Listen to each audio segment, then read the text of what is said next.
Assalamualaikum warahmatullahi wabarakatuh. Perkenalkan, nama saya Elmina Putri dengan NPM 1931090265.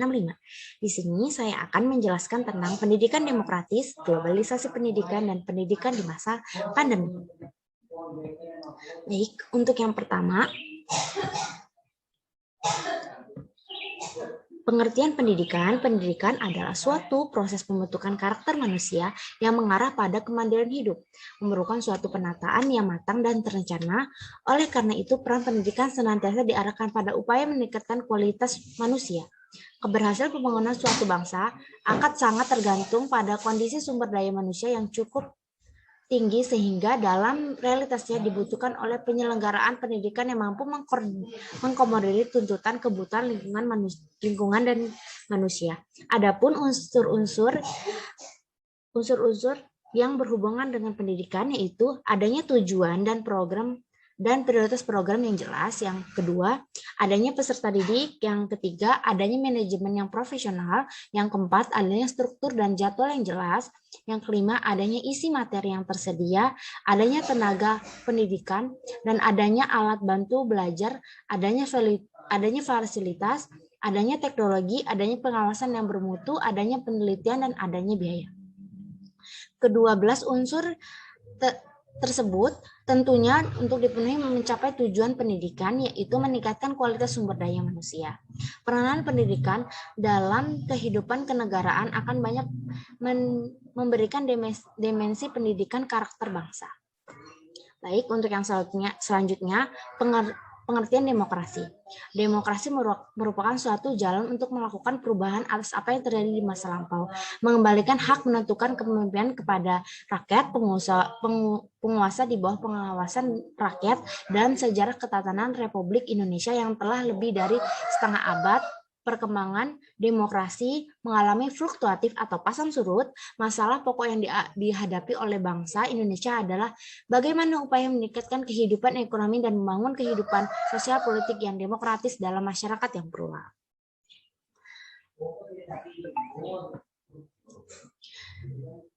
Yang selanjutnya, demokrasi pendidikan.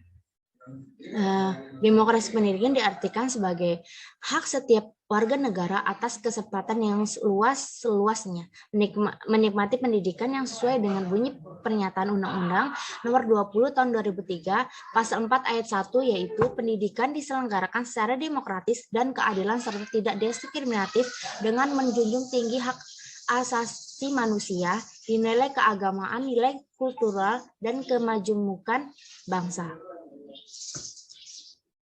Demokrasi pendidikan mengaku terhadap hak asasi setiap individu anak bangsa untuk menuntut pendidikan pada dasarnya telah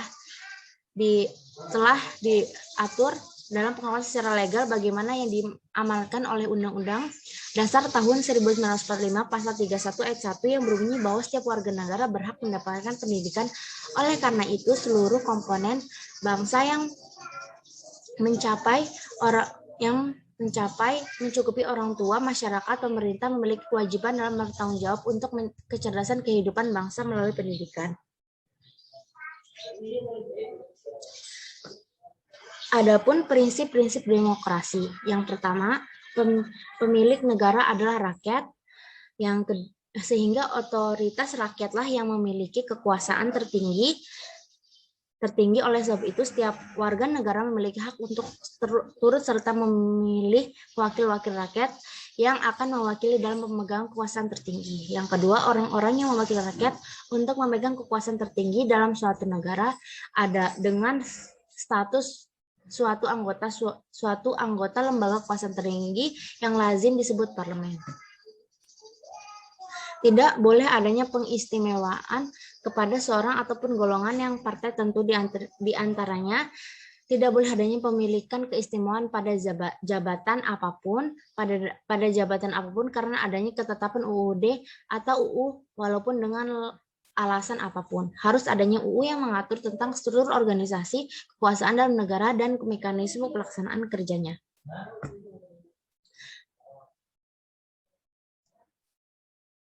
Pengertian globalisasi. Menurut asal katanya, globalisasi diambil dari kata global yang maknanya ialah universal. Adapun menurut Ahmad Superman menyatakan globalisasi adalah suatu proses menjadikan suatu atau benda atau perilaku sebagai ciri diri setiap individu di dunia ini tanpa dibatasi oleh wilayah. Globalisasi belum memiliki definisi yang mapan kecuali sekedar definisi kerja atau working definition, sehingga tergantung pada sisi mana yang dilihatnya. Definisi globalisasi menurut Scholti yaitu internasionalisme. Globalisasi diartikan sebagai peningkatan kehidupan internasional. Dalam hal ini masing-masing negara tetap mempertahankan identitasnya masing-masing, namun menjadi semakin tergantung pada satu sama lain. Yang kedua, liberalisme. Globalisasi juga diartikan dengan semakin diturunkannya batas antara negara, misalnya hambatan tarif ekspor, impor, dan lintas devisa maupun migrasi. Universalisasi. Globalisasi juga digambarkan sebagai semakin tersebarnya hal material maupun imaterial ke seluruh dunia. Pengalaman di suatu lokalitas dalam menjadi pengalaman seluruh dunia. Westernisasi adalah suatu bentuk dari universalisasi dengan semakin menyebarnya pikiran dan budaya pada Barat sehingga mengglobal. Hubungan internalisasi dan suprateritorialitas. Arti kelima ini berbeda dari keempat definisi di atas. Pada empat definisi pertama, masing-masing negara masih mempertahankan status ontologinya. Pada pengertian kelima ini, dunia global memiliki status ontologi sendiri, bukan sekadar gabungan negara-negaranya. Secara historis, globalisasi berarti meluas pengaruh suatu kebudayaan atau agama di seluruh penjuru dunia. Globalisasi yang terjadi sekarang dimungkinkan oleh penggunaan media elektronik dan mengirim dan menerima informasi. Adapun pengaruh globalisasi terhadap dunia pendidikan. Perkembangan dunia pendidikan di Indonesia tidak dapat dilepaskan dari pengaruh perkembangan globalisasi di mana ilmu pengetahuan dan teknologi berperan pesat. Era pasar bebas juga merupakan suatu tantangan bagi dunia pendidikan Indonesia karena terbentuk peluang lembaga pendidikan dan lembaga pendidikan dari mancanegara masuk ke Indonesia.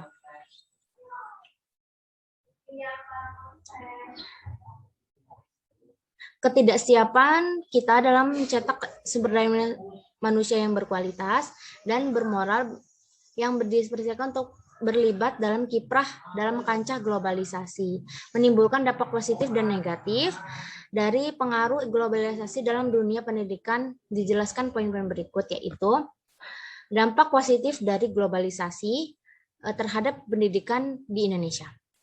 Yang pertama, pengaruh pengajaran interaktif multimedia. Kemajuan teknologi akibat pesatnya arus globalisasi merupakan pengajaran pada dunia pendidikan. Pengajaran yang bersifat klasikal berubah menjadi pengajaran yang berbasis teknologi baru seperti internet dan komputer. Apabila dulu guru menulis dengan sebatang kapur sekali membuat gambar sederhana atau menggunakan suara-suara dan sarana sederhana lainnya untuk mengkomunikasikan pengetahuan dan informasi. Sekarang sudah ada komputer sehingga tulisan gambar digabungkan menjadi suatu proses komunikasi. Ya, yang kedua yaitu perubahan corak pendidikan. Mulai longgarnya kekuatan kontrol pendidikan oleh negara, tuntutan yang untuk berkompetisi dan tekanan institusi global seperti INAF dan Global Bank, atau mau tidak mau membuat dunia politik membuat kebijakan harus kompromi untuk melakukan perubahan. Lahirnya membawa perubahan paradigma pendidikan dari coklat sentralis menjadi desentralis. Sekolah-sekolah ataupun satuan pendidikan berhak mengatur kurikulumnya sendiri yang dianggap sesuai dengan karakteristik sekolahnya. Kemudian dalam mengakses informasi dalam dunia pendidikan, teknologi hasil dari pelambungannya globalisasi seperti internet dapat membantu siswa untuk mengakses berbagai informasi atau ilmu pengetahuan serta sharing riset antara siswa, terutama dengan mereka yang berjauhan tempat tinggalnya. Adapun Adapun dampak negatif dari globalisasi terhadap dunia pendidikan Indonesia, yaitu komersialisme pendidikan, yaitu di era globalisasi mengancam kemurnian dalam pendidikan. Banyak didirikan sekolah-sekolah dengan tujuan utama sebagai media bisnis. Yang kedua, bahaya dunia maya. Dunia maya selain sebagai sarana untuk mengakses informasi dengan mudah juga dapat memberikan dampak negatif bagi siswa. Terhadap pula aneka macam materi yang berpengaruh negatif bertebaran di internet, misalnya kebencian, rasisme, kejahatan, kekerasan, dan sejenisnya. Yang ketiga, ketergantungan mesin-mesin penggerak globalisasi seperti komputer dan internet dapat menyebabkan canduan pada diri siswa ataupun guru, sehingga guru ataupun siswa terkesan sangat tak bersemangat apabila tidak ada mesin tersebut. Pendidikan di masa pandemi. Terganggunya proses belajar akibat wabah pandemi dapat menyebabkan terjadinya penurunan kualitas sumber daya manusia ke depan, baik dalam aspek kognitif, afektif, dan konatif. Untuk itu diperlukan upaya dalam berbagai pihak, terutama pemerintah, agar proses pembelajaran dapat berjalan efektif sekalipun di tengah kondisi COVID-19. Pembelajaran secara daring membuat tenaga pendidik memiliki inovasi dan kreatif dalam melaksanakan pembelajaran. Pro dan kontra mengenai sistem pembelajaran daring ini. Ada beberapa orang tua yang tidak setuju dengan adanya pembelajaran melalui media sosial karena dianggap tidak efektif, dan ada juga orang tua yang setuju dengan adanya sistem pembelajaran daring karena untuk menghindari kontak langsung dengan orang lain di masa pandemi ini.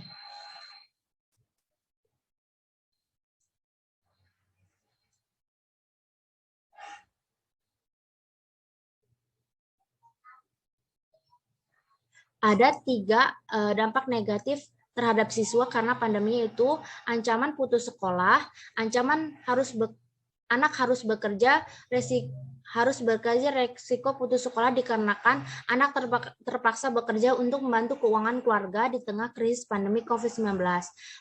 Yang kedua, kendala tumbuh kembang kesenjangan capaian belajar. Perbedaan akses dan kualitas selama pembelajaran jarak jauh dapat mengakibatkan kesenjangan capaian belajar. Yang ketiga, tekanan psikoanalisa dan kekerasan dalam rumah tangga anak, stres, minimnya interaksi dengan guru, teman, lingkungan luar, ditambah tekanan akibat sulitnya pembelajaran jarak jauh dapat menyebabkan stres pada anak. Adapun dampak positifnya itu menambah wawasan dalam penggunaan teknologi. Teknologi pendidikan menciptakan cangkupan yang luas saat belajar mandiri. Teknologi pendidikan dapat menciptakan pembelajaran tetap berjalan baik serta mendukung pemerintah dalam upaya pencegahan physical distancing. Banyaknya situs belajar online yang dapat diakses. Yang ketiga, pelajar dapat dipantau oleh orang tuanya langsung.